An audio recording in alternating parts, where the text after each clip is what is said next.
and beyond. So I have one slide here because really that's really horrible. Is it coming from that? I think so. Don't know why. So a couple things when we're trying to balance when National Grid needs to be aware a transfer of ownership or assets, has taken place is for activities like emergency contacts, obviously when we have scheduled outages or issues with the functionality, of a site, the output or whatever, and we have to take someone offline, it's really, really important that we have current emergency contact information. Today, we're managing that through the application roles in the portal. We are looking at ways to make the application roles a little bit more user-friendly, and we're not quite there yet. But understanding that when ownership transfers, right, the new party doesn't necessarily have access to the application case.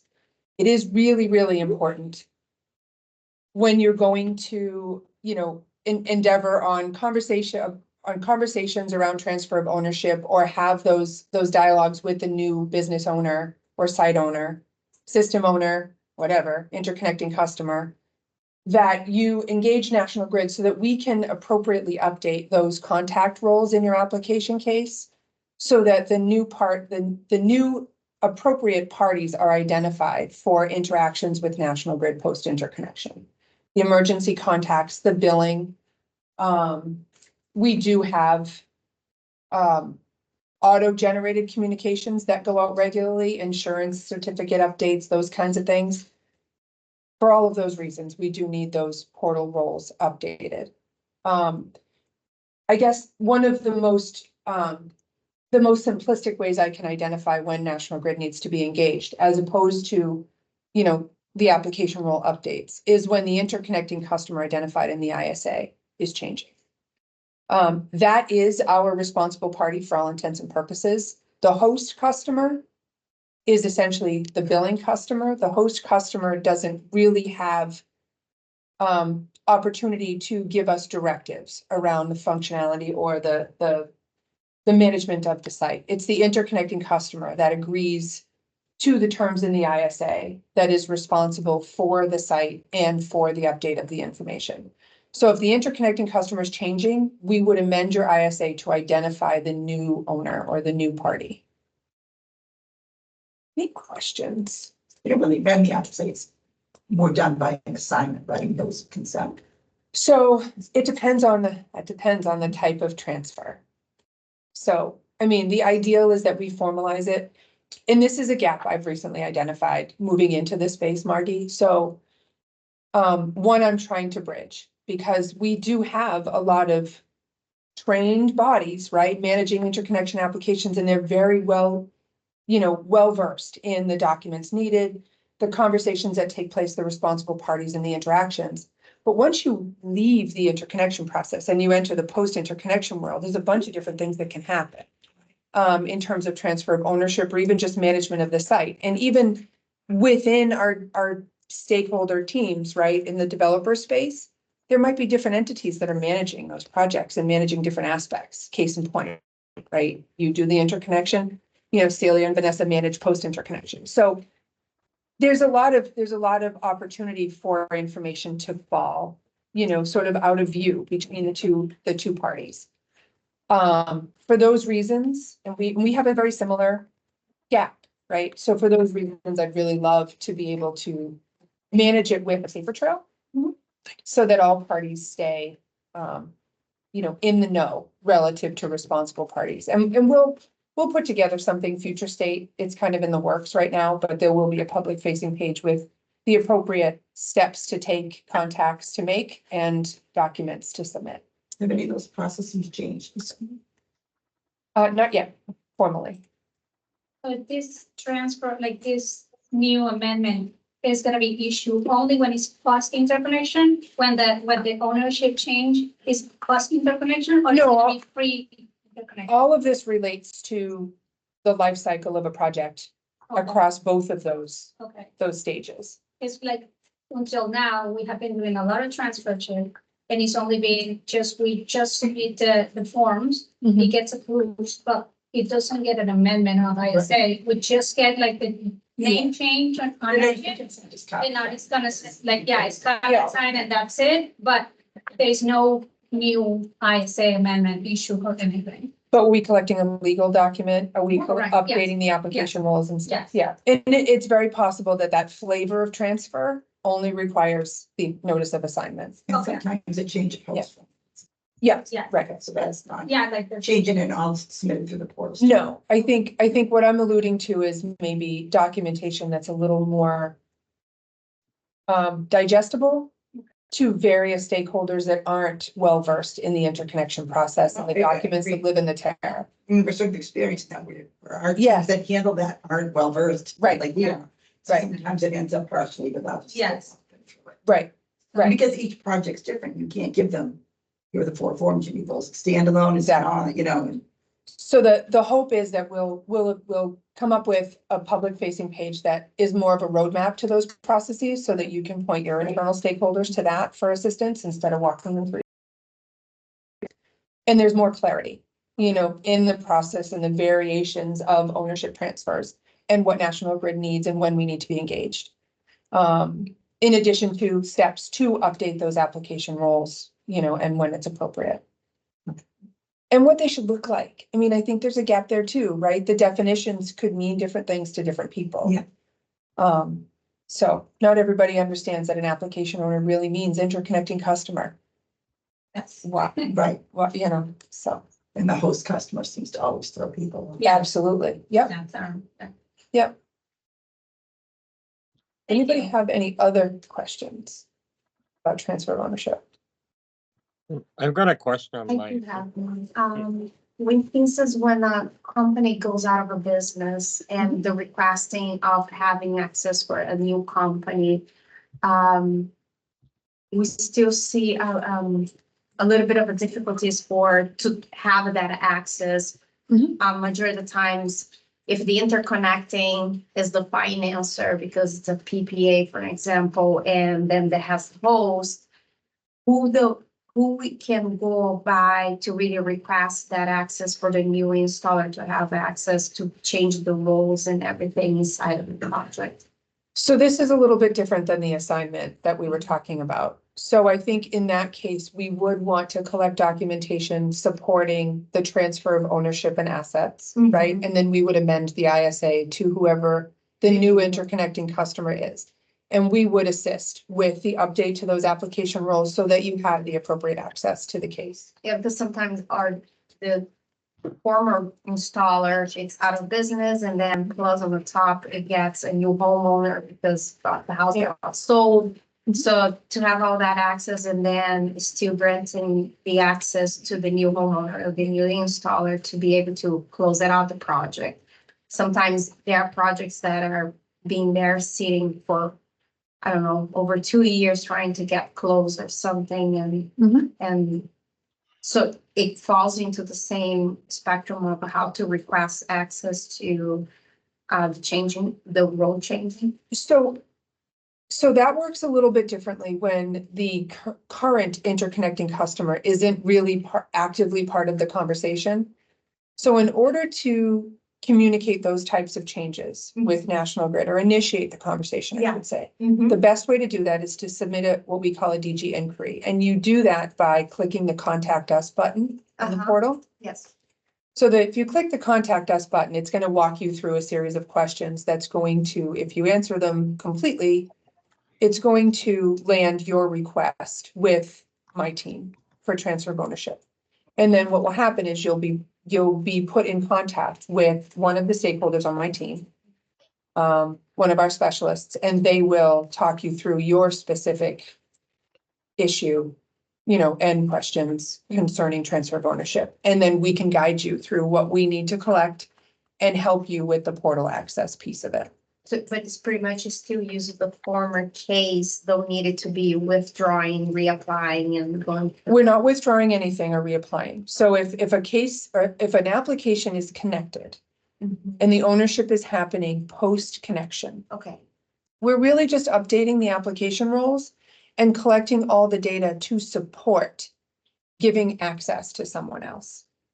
For resident, I heard you mention residential, and I want to make sure that I delineate application case and updating the application case and managing the requirements a new residential customer may need to satisfy to take advantage of incentives like SMART or otherwise. If it participates, yeah. Different types of Yeah. forms that need to be collected.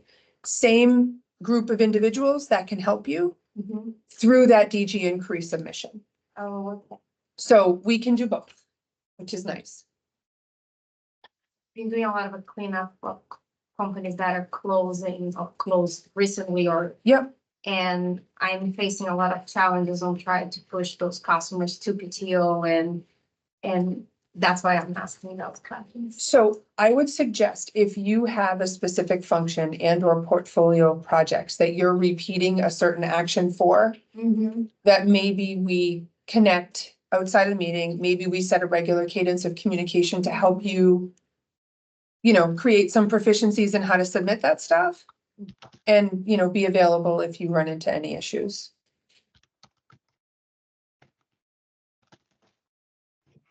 Anybody else? I'm gonna turn up the volume to see if anyone that joined virtually wants to speak up if they have any questions. I had my question answered just now, so I'm good. Okay. Anyone else?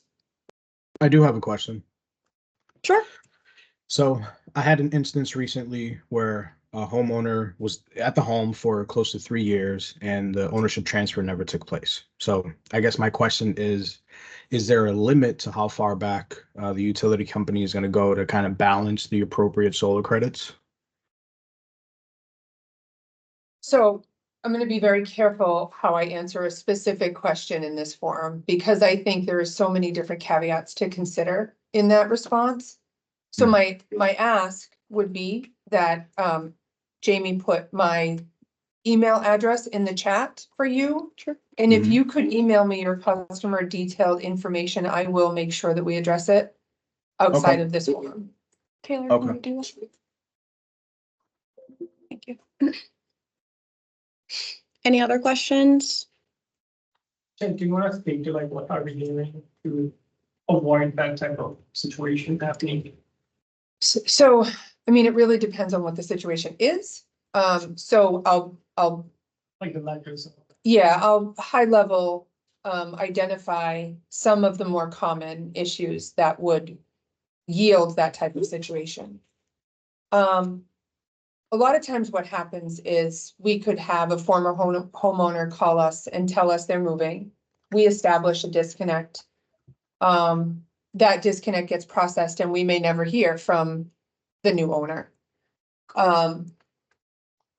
Sometimes we hear from the new owner and they establish through the call center a new account and we automatically process the disconnect of the old account and the new owner's never really apprised that they have to submit amended documents for the incentive programs associated with the actual array, right, that is on their home. So again, working through bridging those gaps in communication to try to better educate our residential customers at the front end.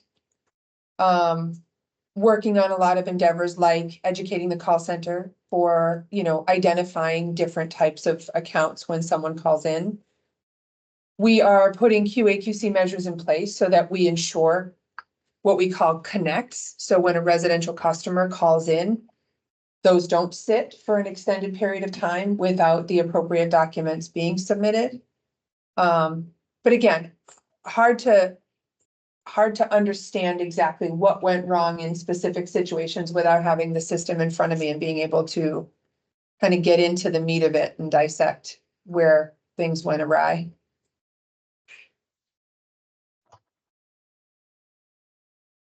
All right, last call for questions on this topic. I did want to maybe just ask, and this is an abbreviated group, but if anyone has suggestions as to how they would like to receive updates to processes or information regarding these business process updates, I'm happy to collect those and consider the suggestion, because right now, generally speaking, we can blast email anyone in a certain, role in the portal, but sometimes those get filtered out in email and sort of fall on deaf ears. So if you are currently unaware, we do now have a new solar hub. That's right on our customer facing website. If you go onto the website itself, there are under the energy efficiency drop downs, it's specifically called the Solar Hub. And that will bring you and your customers to bill samples, which can be very useful to your residential customers that aren't understanding how to read their bills and the credits associated. And we will be updating, different processes and practices relating to solar in the post interconnection space in that forum. But anything by way of, formal communication vehicles, I'm happy to take suggestions. Are there any commercial resources there as well? You mentioned residential. Yes, There no, are there too. certainly Okay. are. Great. Yeah. Thank you. Just a question again on transfer of ownership. We should be working with Clear Result on changes like to payees or. smart No. payments. Actually, So we don't go to Clear Result post interconnection. so Clear Result is responsible for the application up to and through the final SOQ. National Grid owns it beyond. Oh, that's good to know. Yeah. So, always good to have the documents in the same place.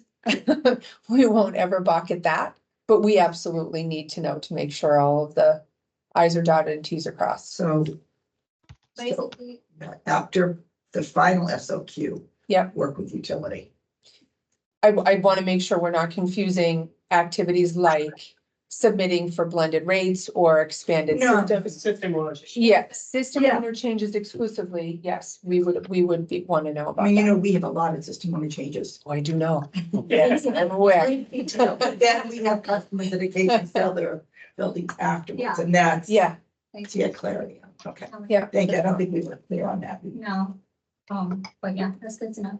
Any changes to finance are here, like system size and to Jen's point, compensation changes. Hmm. It's Yeah. resolved, but administratively, it's all those. Yeah, that's good to know.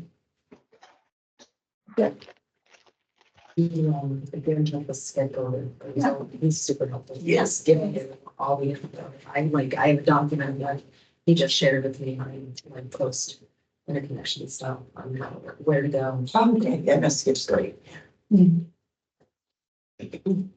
All right. As long as we're good, we can move on. There's also a few printouts of this exact PDF on this table here, if you want to grab one. And then we'll be posting this as well on our stakeholder meeting website, which I'm about to show you guys. So next topic, I'm gonna Did you jump have a into. quick Oh, yeah. question? Is it in the chat? Oh, okay. Yeah, we'll make sure we get it to you. Yep. And that you mentioned, the energy efficiency hub that is available, that's where it's gonna be all the updates.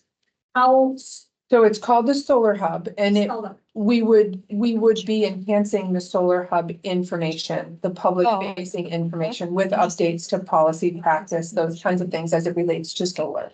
okay, Not specifically solar, but DG. okay. So it's going to become a more important resource, I think, over time. There's a lot of input. There is now, yeah. And it's gonna be like, that is where we should go for basically updated information, like periodically, like, is it gonna be like all the time? Is it gonna be like a, kind of like an email saying like there has been new changes updated here? So as a developer, I would expect you to have multiple vehicles to collect updated information. I think the Solar Hub is more a repository for what will be public facing. It's always going to be there for you as a resource. It can be an excellent resource for your customers as well. Okay, That's the intent. But there will be communications to updated process and practice that are going to be listed in the Solar Hub as an alternate resource to. okay. I wouldn't expect that to be the only vehicle No. that you hear about updated process through, though. So more for people not familiar with the process. but I learning think the so, process. who are not actively engaged in the interconnection process, and there is a whole demographic of customer that we don't have an opportunity to touch very frequently post interconnection. Okay. You know, more so than the knowledge pages that exist in the portal that you interact with every day. Okay. Yeah, I think the main audience is end use customer, Yeah, Okay, so yeah, to be like installers, allies. yeah, resource for customers. basically. yes, Must. yes. Okay. Because we got a lot of feedback that the homeowners don't trust the installers and we felt that was. Yeah. Okay.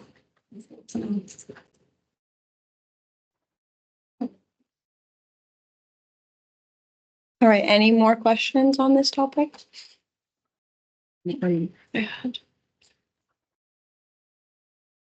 Okay.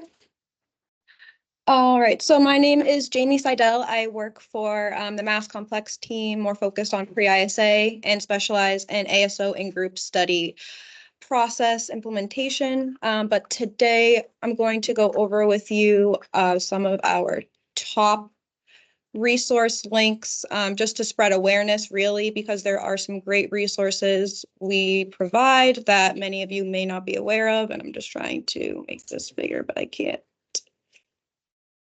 There we go.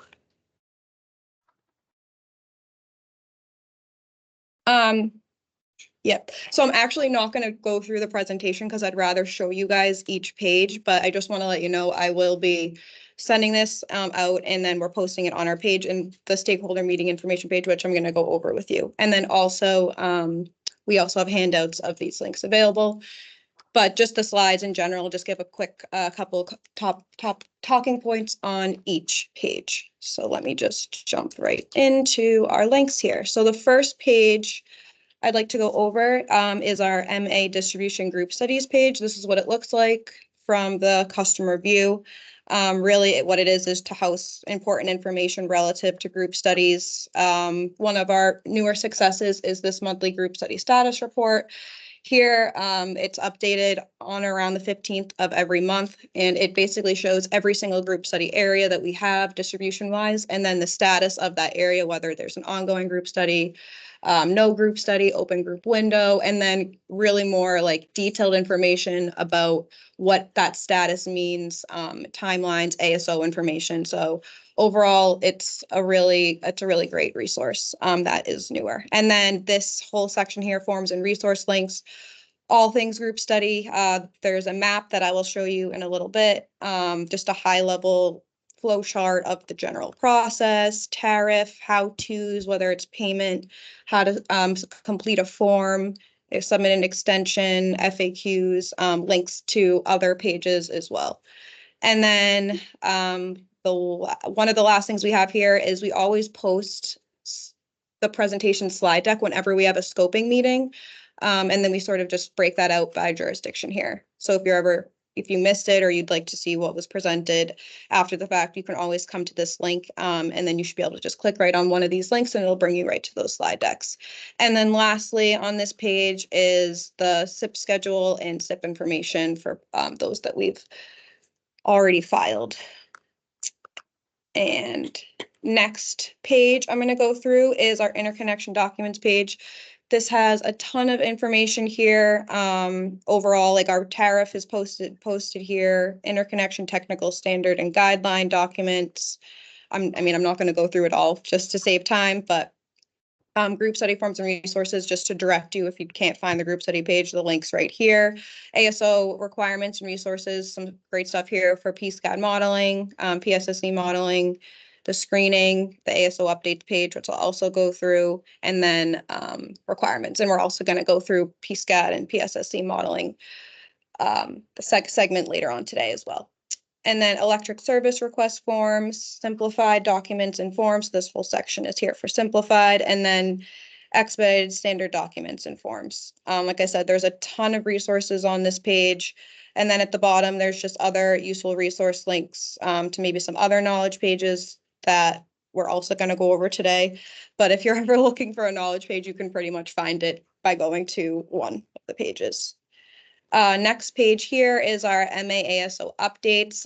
Most of the resources on this page is required DPU reporting. So you're going to see things like IE4, IE6, IE7, IE9. You might not know what that means, but basically the IE4 report is a PDF and there's a big Excel spreadsheet that comes with it.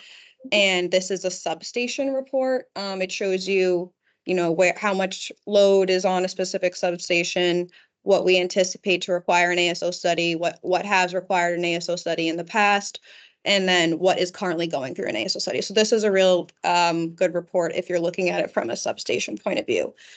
E7s predict potential ASO studies that we'll need. They're just and it's based off of group study. The group study is just not at that point in the process yet where the determination is official. It's just based off of what we've seen in the past. This report will show you a little bit more information of what you can expect if you have a group study in that area. And then the E9 is specifically to talk about ongoing ASO studies that are comprehensive. So if your project's in a non-comprehensive, you won't see it in here. It's more the longer studies that take over a year. It gives you status updates when we expect it to complete if we have that information available, system modifications that wouldn't be available till the end and things like that. The C1 report, this also shows projects that are super early in queue that we anticipate to require an ASO study. But just based off of the E7 and the E6 is going to be your best bet if you would like to get that general gauge. And then other just resource links a lot to different ISO links, the group study page, battery criteria, and already approved PPAs, which is like the GNF PPA submission with the ISO, and then contact information here. Which you need to update. Who was on there? That's not you. I'm here. It's not the name you just gave everybody. That's right. Oh, my last name. Yes, I have a new last name. Yes. This is the stakeholder meeting information page that I mentioned earlier. This is where you could find information about today's open house, as you can see. So anytime we have an upcoming meeting, we like to post it here as soon as possible. So even if you didn't perhaps get an email or a general invite, you can always come here and register that way, because these are public. You don't need to specifically get an invite to come. So that's why we always provide the information here.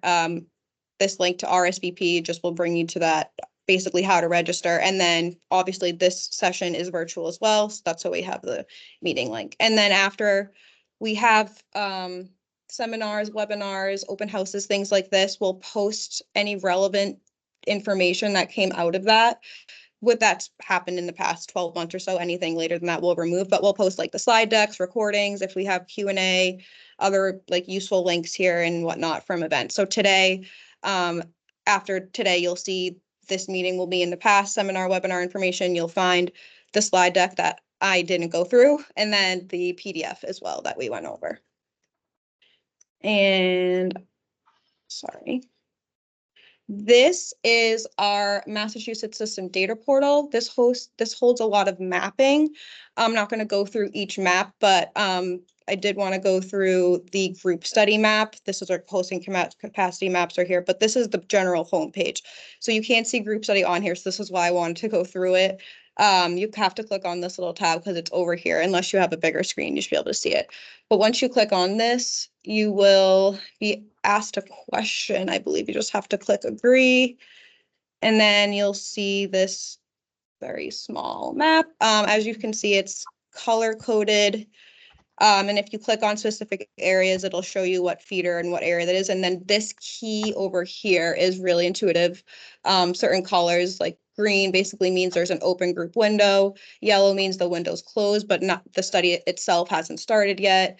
Red will need to one of two things. The group study is in progress and it's pre-ASO. So that basically means if you see that it's pre-ASO, you can basically gauge how much longer you would have. So it's more towards the start line than the finish line.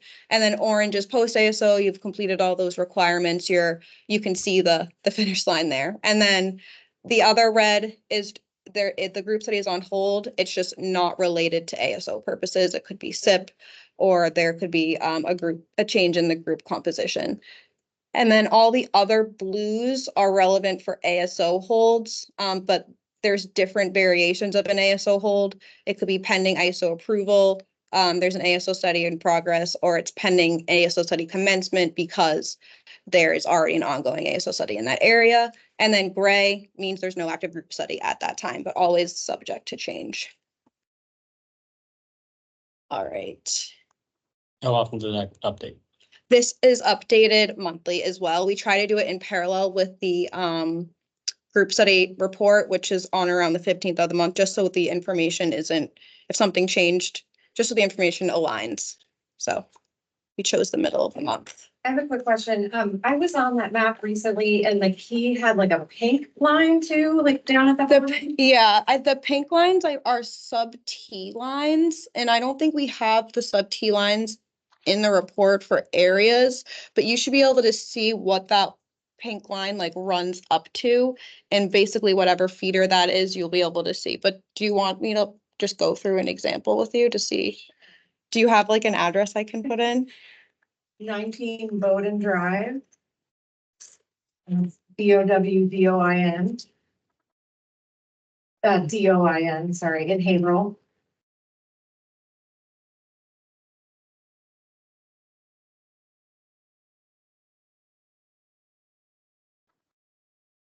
All right, I see what you mean. So I think we just need to zoom out a little here.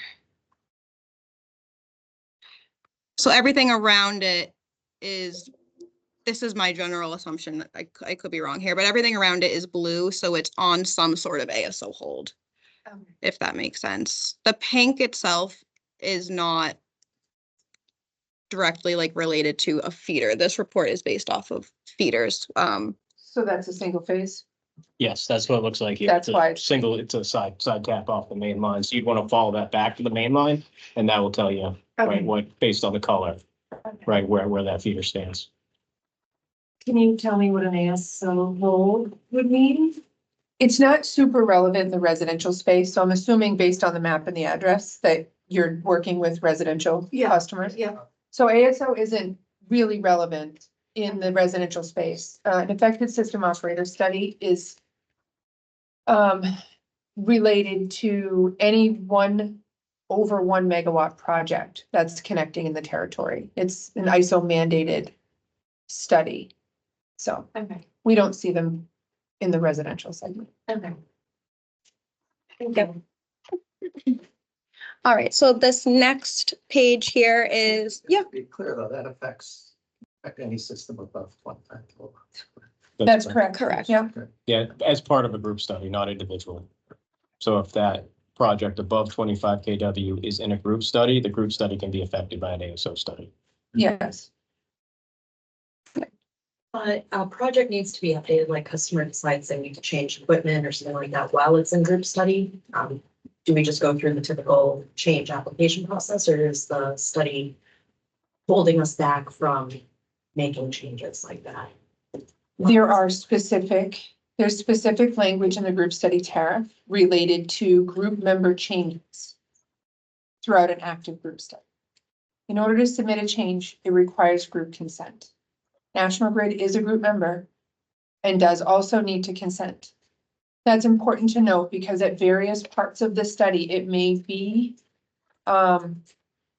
impractical to pause and circle back, with changes, depending on what they are, what the distribution engineers are studying at that point in the group.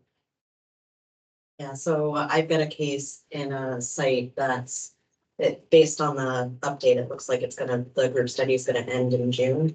Give or take, but Powerwall stops offering Powerwall 2. So all of those customers have to be upgraded to Powerwall 3 or something else. So there's a different process for associated with like changes in a design. Numbers are different. The That's- ratings are all different. That's It's actually a lot higher. To activate. Maybe prob- take it off. Yeah, that's probably something we wanna chew up a little. It's just residential. Yeah. Good question. Yeah, I think we probably have people downstairs who may be able to talk a little bit more in depth about that too, so we can point in that direction when we get back. Awesome. Okay, All right, so this page here is the Massachusetts typical system modifications and estimated costs for DG interconnection, which is exactly what it is. It just provides a list of equipment and actions that are typically required for the system mods in addition to the estimated range of costs. So this isn't, set in stone pricing, it's more of an estimate. But I do want to mention that these costs will be updated prior to July 1st of this summer. So if you just want to check back in a couple of months, the costs will be different because we do update this on an annual basis. I didn't want to forget to mention that. So I'm not going to go through the cost, but just to really show you that this is what it looks like and it does exist. This next page isn't one of our newer pages, since we've changed things over a little bit with the online payment system, but it's really just a really brief knowledge page, to walk through how to make a payment online specifically. It provides like great screenshots. It's more of just a step-by-step guide on how to do it because it can be a little complicated at times. So all of these here are just screenshots to show you. And yeah, just want to mention here that the payment system was updated as of this month, really. So this is, it's just slightly different. For the last week, I've been using this system and it's not as intuitive as the page suggests. Okay. For instance, it says a new tab will open when you click the online payment option, but the system doesn't automatically open a new tab. It actually just opens the page on the same one. So I have to right click to open a new tab. Also, once I finish the payment and close it per the instructions here and then refresh the portal, it doesn't always update the payment info to draft. So I was working with Marissa and she basically said, take a screenshot of the receipt, save it as JPEG because you can't upload PDF into that file for some reason.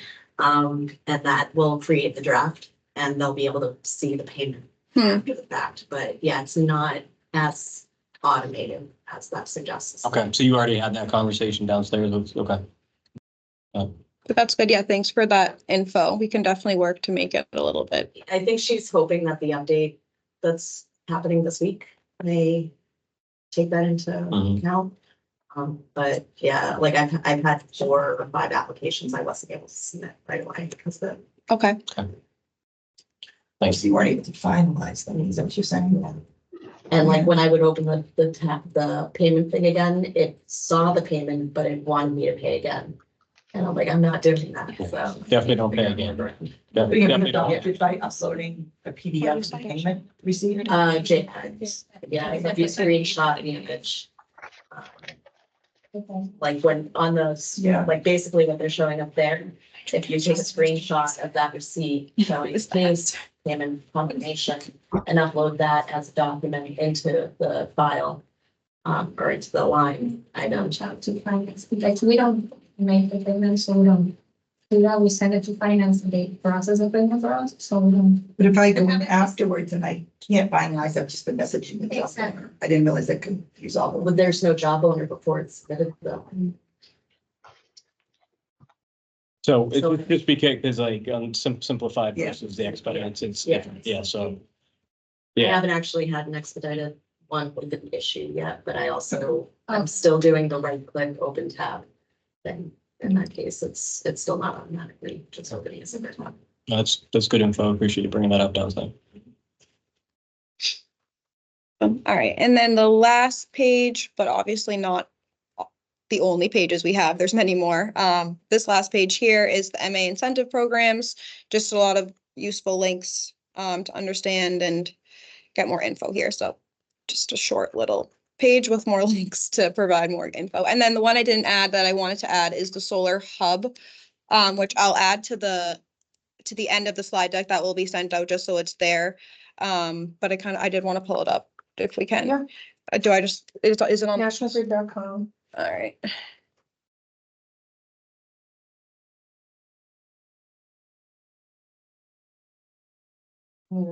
US, Massachusetts, electric. You can choose either. All right. So if you go to save energy and money, I think See it right there, it's in this third, center column, third one down. All right. Yeah, and I will post more info here on the slides to navigate. That's So cool. there's residential bills, commercial bills. Contact us. So. All right, that is all I had for the useful links. Does anyone have any questions or need me to repeat anything? Oh, I'm gonna turn the volume on for the virtual folks as well. I'm sorry if anyone spoke up earlier.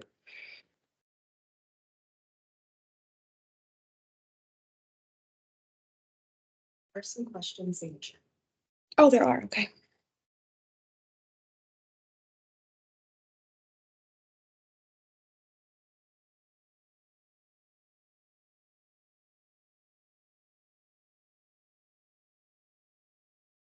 Let's read it, okay. What is the best email address for sharing change in ownership documentation to National Grid or inquiring about change of ownership tasks to be performed? It would be to submit a DG inquiry through Contact Us. And if you need us to walk through that, we can do that here. Then that was Russ. Do you need us to walk through that or are you good with that information? No, I just thought there was maybe something that was more direct than Contact Us. Thanks. All right. How does National Grid use the referral fees paid by Energy Sage for solar referrals to their website?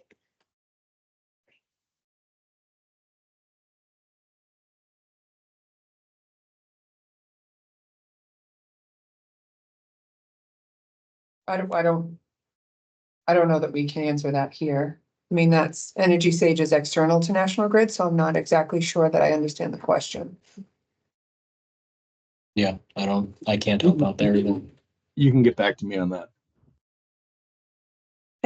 For us to answer your question, yes, I can add that extra tab in the group study report. It should be reflected in the June report for the substation and common study areas, if that's helpful, unless you were talking about it being located elsewhere. No, that's very helpful. That's where I need it. That's where we need it. It's in the comment for the various circuits. I mean, common study areas, but those aren't searchable. So if I had a project and a circuit ID and I wanted to search for that, it'd be very helpful to figure out which common study area it's in and then the status. So that would be a useful reference. Thank you. Yep, no problem.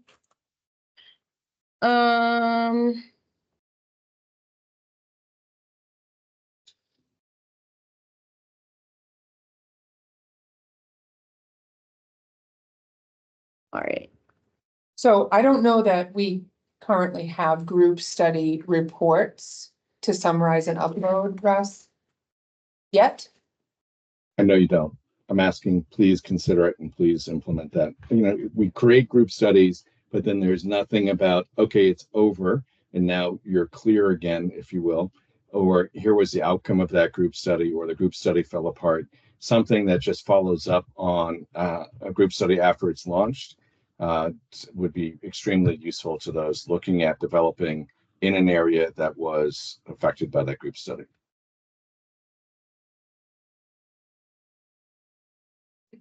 Well, that's takeaways for you. Yeah, well, Okay. get all these taken down. And then the question on ASO studies being performed for individual studies versus group studies.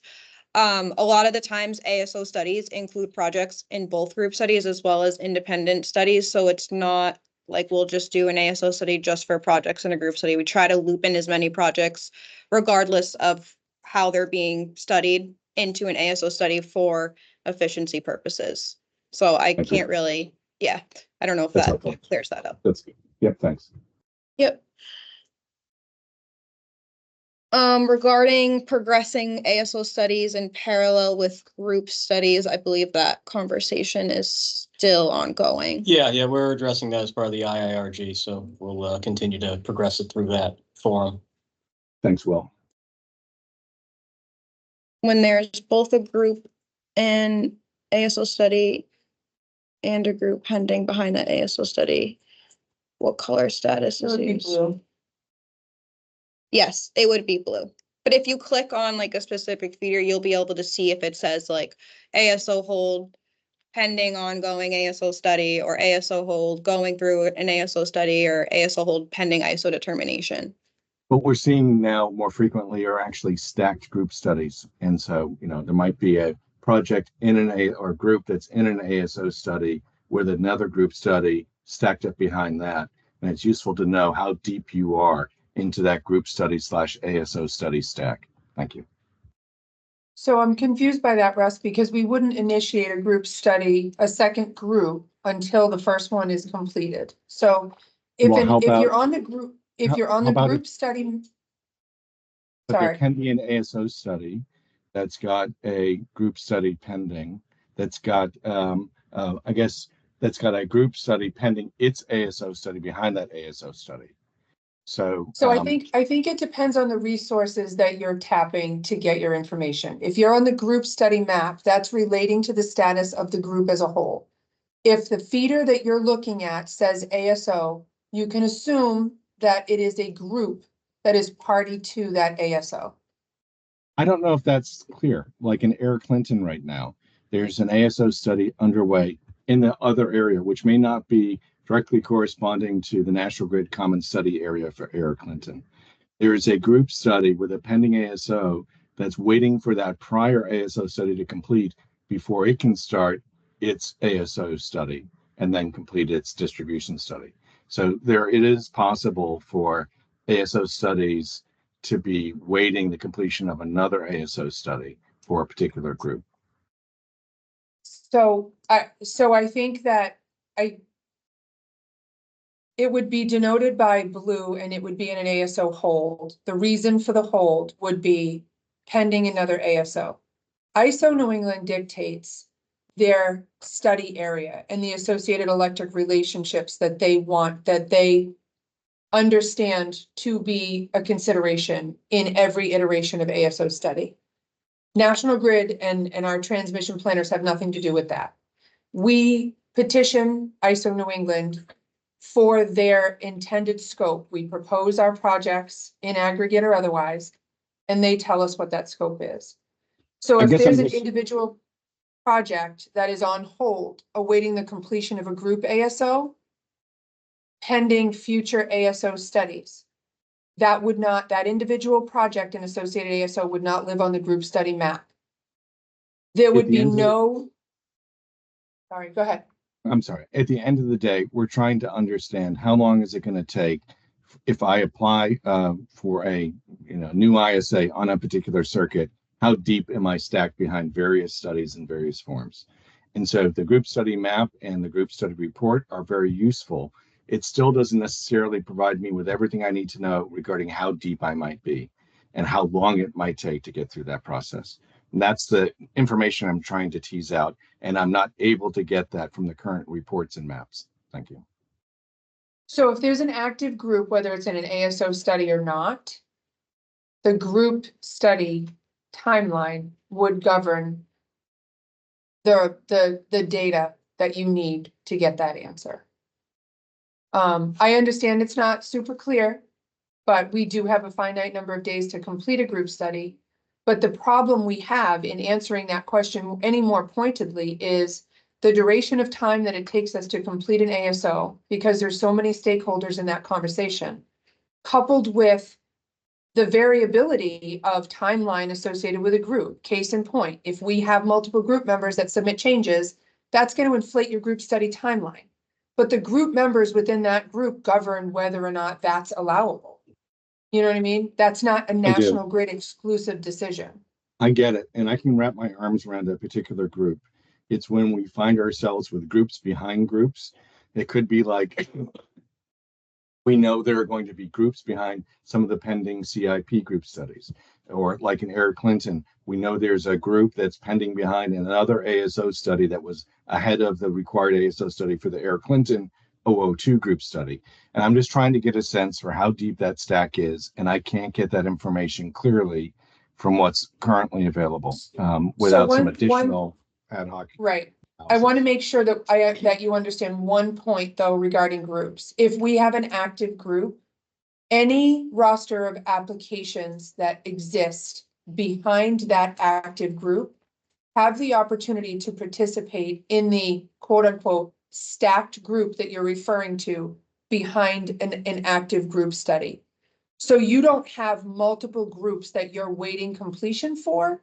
It is, you could participate in the next group if a group study is in fact active. In Ayer Clinton, we have not initiated any future Ayer Clinton group studies because that's a bad example. I apologize. Ayer Clinton's complete. Any one of the SIPs, like Spencer Rutland, we haven't initiated any new groups because that group has not formally completed the group study activities. Ayer Clinton 2 is ongoing. So you would be beholden to the completion of Ayer Clinton Group 2 before your application could progress into Ayer Clinton Group 3, if that was to exist.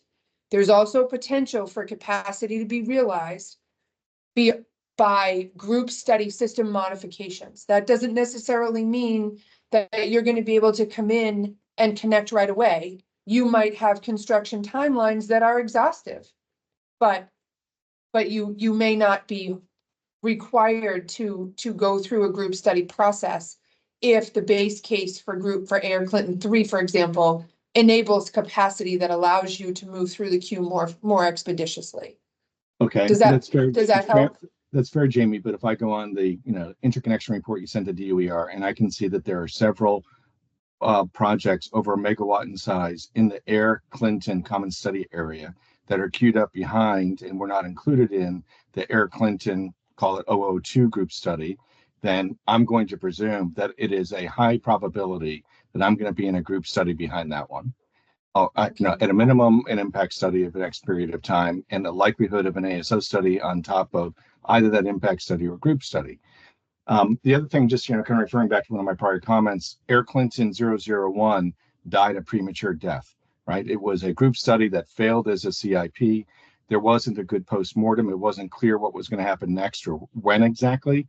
And our project that's in that area behind 002 just missed the cutoff by like a month. And it was frustrating because we might have been able to act a little bit more quickly if we had better insight into what was actually going on with 001, which we thought was going to get stuck up in the CIP process. So anyways, it's just, we're looking for opportunities to provide additional information that give us more clarity regarding how deep and how long is it going to take us to get through the ISA process, both at a transmission and a distribution level for any node in your service area. And so I'm just trying to express additional information that we would think would be valuable that I have a hard time pulling together from a variety of sources. And I'm pretty good at figuring out where information exists in various reports and cross-referencing them, but it's still really challenging to get a good sense for that. And so there's an opportunity for improvement. I'm happy to work with National Grid and the other EDCs to kind of find ways of doing that in a way that is fair. Thank you. So there's one more question online. Are there any more questions in the room? All right, so we'll grab the last. Oh, good.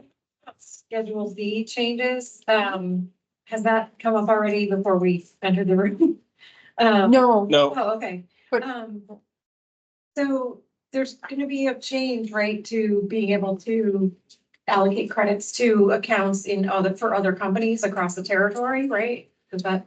So net metering tariff 21100, which is not active yet functionally, does allow a certain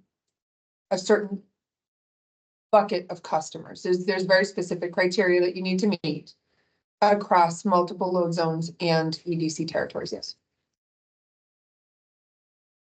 So when do you expect that to be?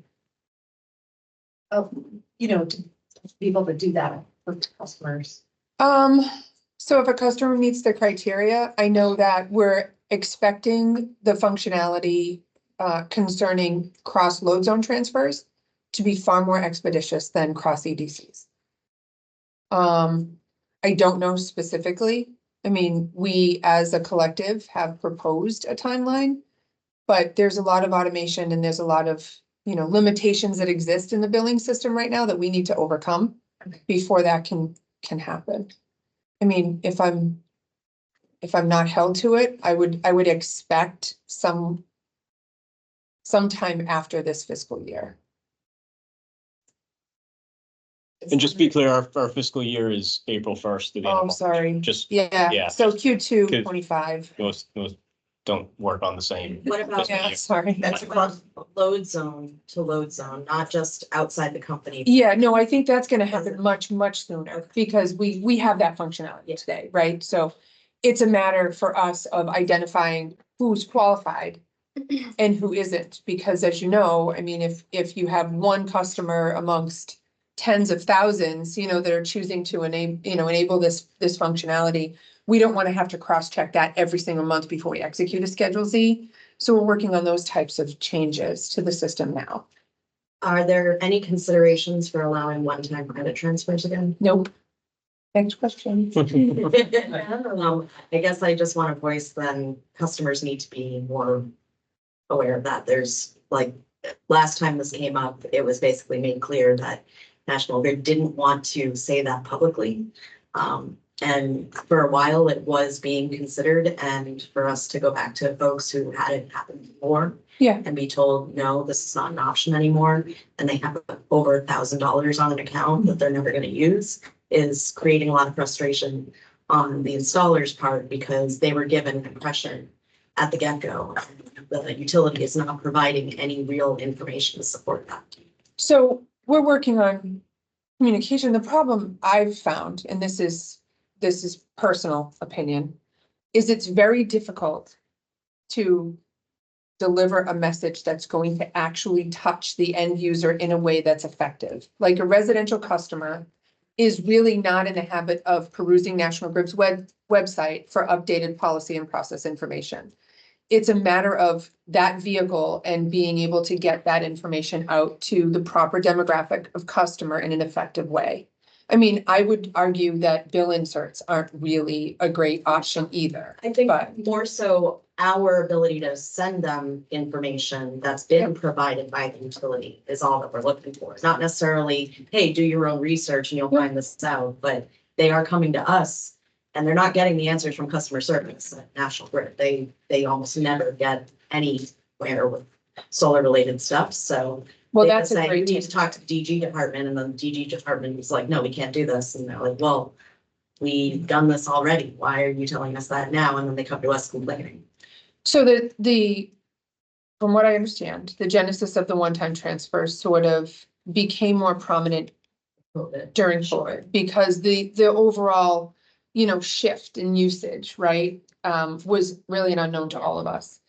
I agree that it may have been ceased a little bit more abruptly, but again, that messaging, there would have been no end to the request, because there's no way to appropriately communicate to everybody. You're always gonna have that one person that says, but I didn't know, I didn't see it. That said, there are creative ways that our team can help with excess credit balances. We are increasing the frequency of Schedule Z, which is an option for your customers.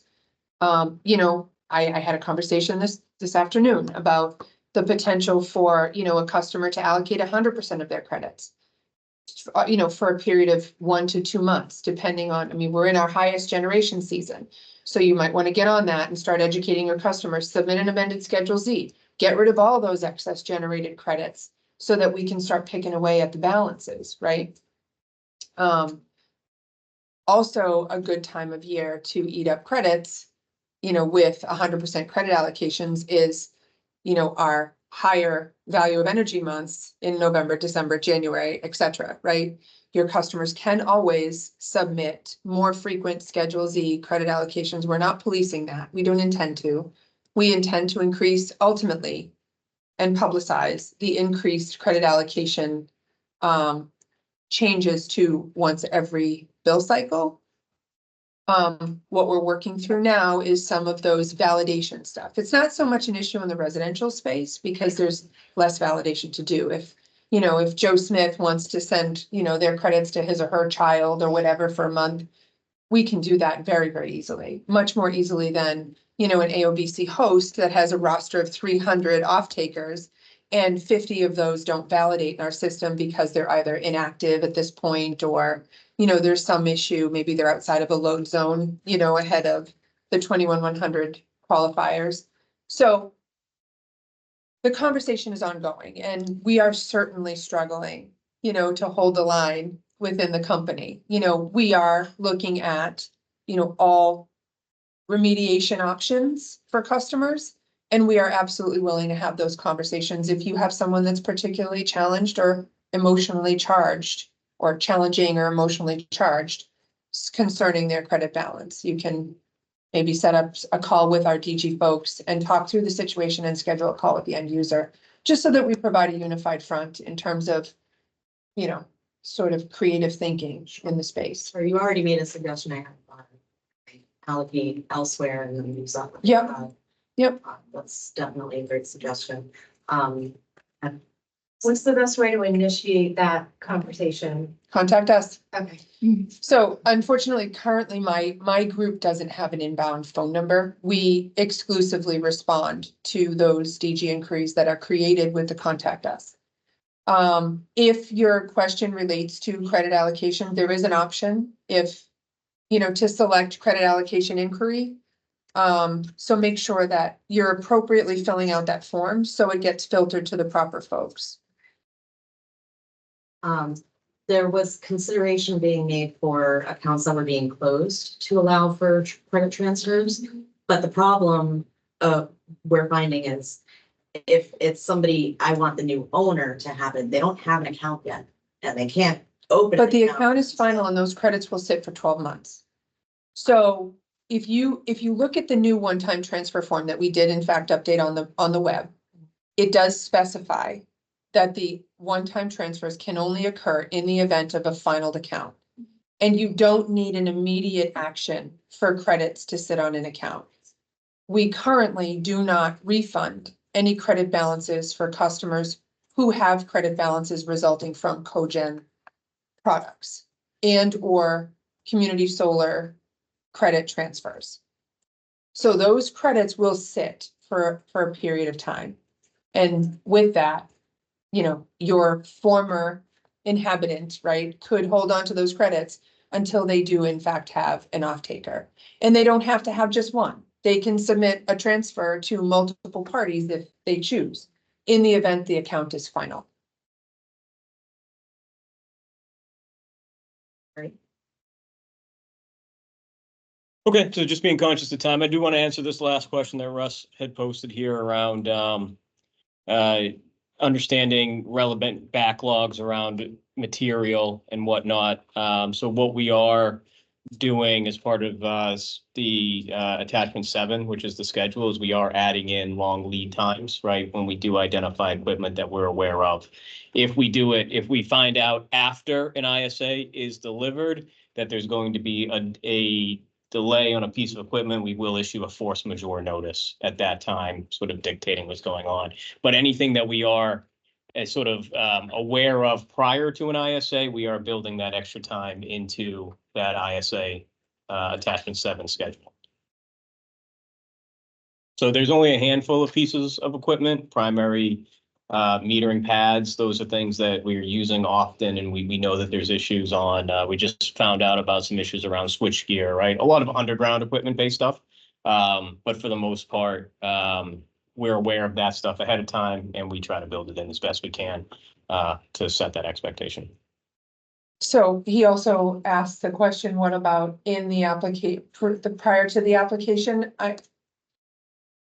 I would caution, just in response, Russ, I would caution the timeline for procurement could change dramatically between the time you're submitting a pre-app to the time you're actually being executed in ISA. Yeah, we also don't know what the material and equipment is at that point, right? That's too early in the process for us to make any sort of assumptions as to what's going to be built in there. So we'll continue to do it after the impact study, right, is completed and we understand what's being built and part of the scope, and that will help us identify and we are in meetings on a weekly basis around equipment that we are seeing supply chain issues with.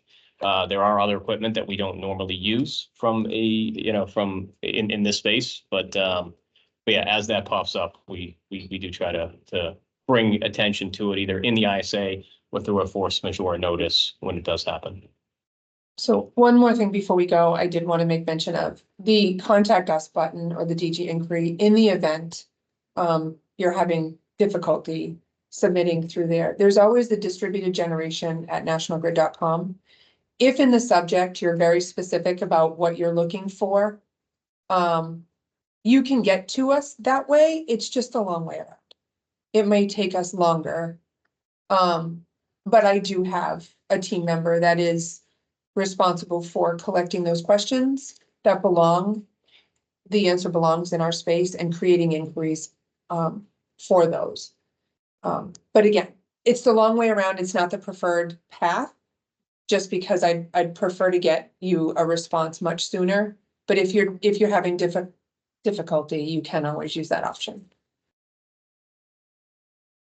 Okay, well, thanks, everybody. Appreciate that. Appreciate everybody on the phone. We do have another breakout session that won't be held online at 1 o'clock around PSCAD models and challenges that the industry is seeing around PSCAD modeling, more of a ways of working type of discussion. So we'll be here to listen. If you guys are going to stick around, then you're more than welcome to come back and be part of that conversation. But thank you. Same room. Okay, same room. Thank you. Thank you all very much.